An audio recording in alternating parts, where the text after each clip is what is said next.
Hey guys, what's up? This is Stephanie. Welcome back to my channel. So in the video today, I'm going to be discussing how my 10th month in a physician assistant residency has gone. So I just completed my 10th month in a physician assistant residency.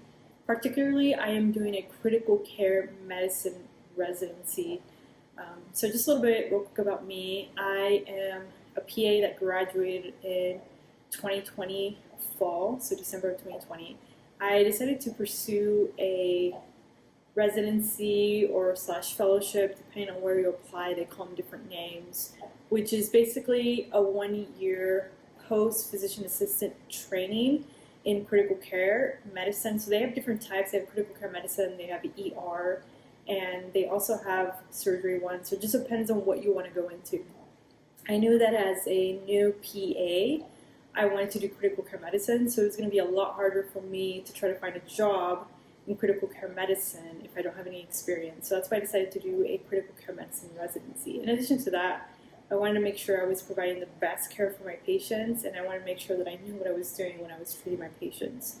So I am currently in the process of completing a 1-year critical care medicine residency. And basically what that is that we have a whole year, 12 months, and through each month we rotate through different critical care specialties. So for example, I've done surgical trauma, I've done neurovascular ICU, I've done the neurotrauma ICU, I've done just surgical ICU, medical ICU. In addition to that, I've done transplant ICU, cardiothoracic ICU, etc. And then at the end, depending on what I want to pursue, which ICU I like the most, that's where I am going to be working. So I'm already offered a job. I'm going to be working for the neurovascular ICU and the neurotrauma ICU. So I just completed my 10th month like I discussed, and I've already done all the basic ICUs that I've rotated through. So I rotated through all the ICUs that I just said. And now what my residency program is doing is that they're focusing in what I'm going to be working on, which is going to be neuro. So this month it was primarily neurology and neurosurgery focused.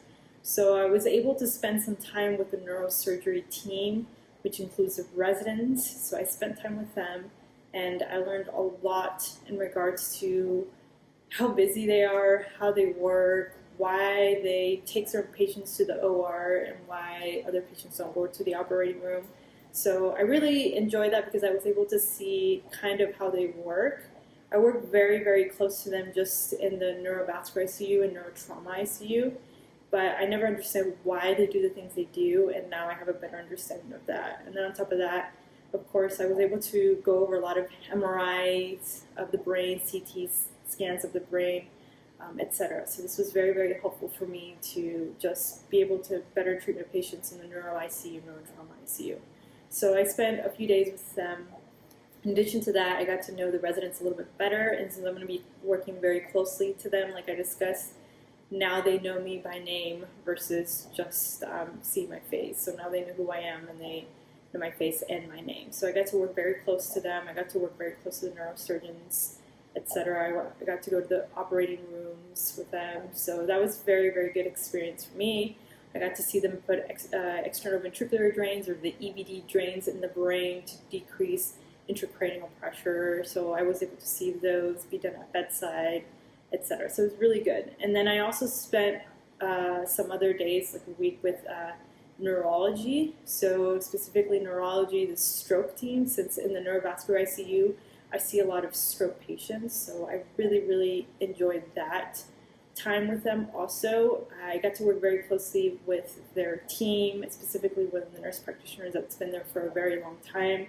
And once again, I was able to improve my skills at reading MRIs, the different types of MRIs of the brain, CT scans of the head, etc. So I really like that rotation also.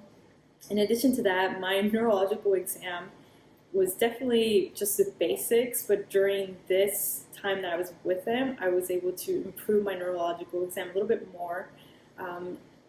Although I do have to say that I kept going through the NIH stroke scale on MD-Calc, and now given that I was doing this exam repeatedly throughout the day, every day, on multiple patients, I was able to not have to rely as much on my NIH stroke scale on MD Calc, but be able to do it by memory. So I really like the fact that I was able to improve better my neurological exam, and then also understand why they give certain patients certain medical treatment.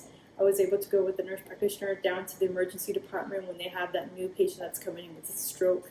Basically, what are the steps for that patient, who you give TPA, who you don't give TPA to, when you scan these patients, which of these patients are going to go for a DSA. So that was another thing I really liked about this rotation. Also, I got to spend time also with neuro-IR, so interventional radiology.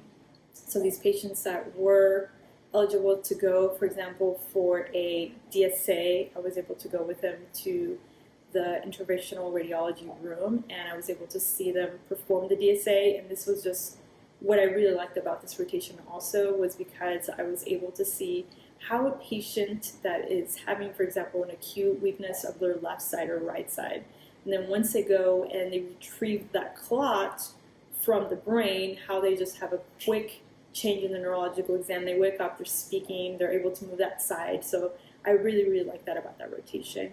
In addition to that, I also saw them, of course, coil aneurysms, how long these coils take, because like I said, once again, I accepted these patients all the time in the neurovascular ICU, and I know they went to DSA, but I never knew what went down in DSA and why certain cases took a little bit longer than other. And now, since I was down there and I was shadowing the fellows and the physicians, the surgeons, neurosurgery, I got a better understanding of why DSAs are done and why some cases take a little bit longer than others. And once again, it was a really, really good experience. And then I also got to spend some time with the post-cardiac arrest team. So where I work at is one of the few facilities nationwide that takes care of a lot of post-cardiac arrest patients. So what does that mean? It's going to be a patient that had a heart attack or went to cardiac arrest and they revived them. So currently, that's kind of the patients that I see in the neurotrauma unit, majority of them, and then of course some of them I do see in the neurovascular ICU, but the majority of these patients I see in the neurotrauma unit. So I got to spend time with the team that we consult to take care of these patients in addition with us. So I got to spend some time with them. I got to spend some time with the nurse practitioner and the PA, and then also of course the physicians that take care of these patients. And I do have to say that this was like my favorite rotation, because it's just a whole different type of physiology that's going on once the brain stops working. In addition to that, also what are the exams to do to kind of prognosticate whether this patient's going to have a good outcome in the future, whether they're going to wake up or not, in simple terms. So all the imagings that they obtained, etc. So I thought this was also a very, very good experience. In addition to that, it also helped me prove my neurological exam in these patients.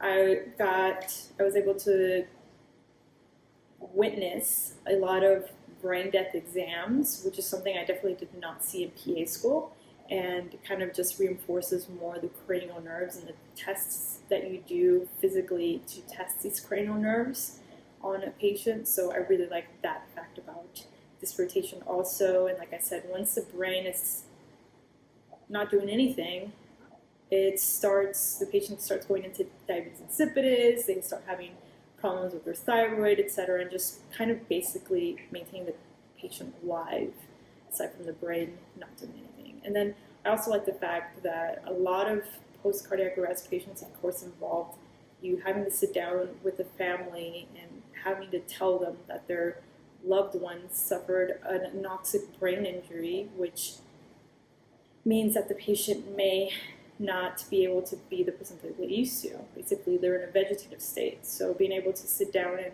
kind of witness how these conversations are had with these family members was very, very good experience for me, because in the ICU, you have a lot of patients that can be fine one day and then the next day they're crashing or they're dead. So it's important to make sure that you have good skills on how to be able to communicate with family members, etc. So that's why I really like this rotation also. So this was, like I said, kind of like neuro-based specifically. So neurosurgery, I got time to spend with neurology, and then of course time to spend with post-cardiac arrest. So I really like that. For post-cardiac arrest, I also learned of why we cool patients once they've had a post-cardiac arrest, and why we cool them to certain degrees and who we don't cool to certain degrees based on evidence. So I really like that. And since I'm really interested in research, this rotation with post-cardiac arrest was very heavily placed on research, and they're actively still doing research on patients who, for example, they've had cases from patients that had severe anoxic brain injuries that are young from drug abuse, and why did this patient wake up, basically, in simple terms, and why did this patient not? So they wrote a lot of case terms, what they did differently, etc. So I really like that about this rotation also. So it was a good rotation. I really enjoyed it. I have 2 more months and then I'm done. Next month I'm going to be going back to the neurotrauma unit, and then my last month I'm going to be going back to the neurovascular ICU. The next 2 months, though, I'm going to be spending the majority of my time at night, since as a physician assistant, my job in the ICU is going to be primarily in the majority at night. So you are basically an independent provider taking care of 20 ICU beds, depending on whether you're in the neurovascular ICU or the neurotrauma, which is about 10 beds. So it's just you in the unit. Of course, you do have an in-house physician, and then also a junior physician, which we call a resource intensivist, that you're able to call in case you have any questions. The majority of the time you are by yourself. So it's going to be important for me to be able to handle 20 ICU beds, especially with new admissions, etc. So I will update you on my next video. As always, if you have any questions, comment below, and I'll talk to you later.